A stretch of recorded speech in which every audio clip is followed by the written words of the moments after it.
Markets rallied in September on rate cuts, but the government shutdown complicates that going forward. Let's quickly recap last month. The S&P ends up 3.5%, but the rally started to falter towards the end.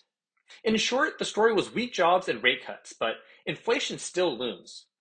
First, jobs growth stayed soft with fewer ads, more downward revisions, and unemployment continued to creep higher.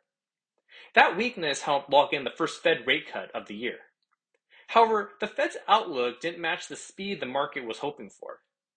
The reason? Inflation. It's still above target, but still not spiking from tariff impact yet. Heading into October, markets wanted more clarity ahead of the next Fed meeting, but now the shutdown is delaying key data, including the September jobs report. All we got so far for September was the ADP private payrolls, which came in weaker than expected.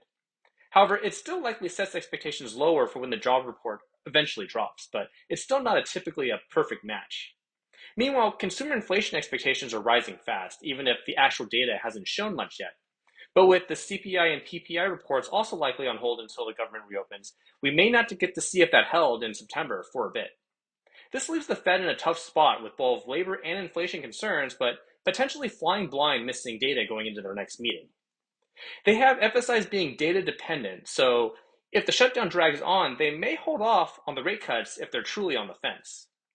Meanwhile, off on its own, the AI trade is still a primary driver of market strength, led by infrastructure build names with clear progress.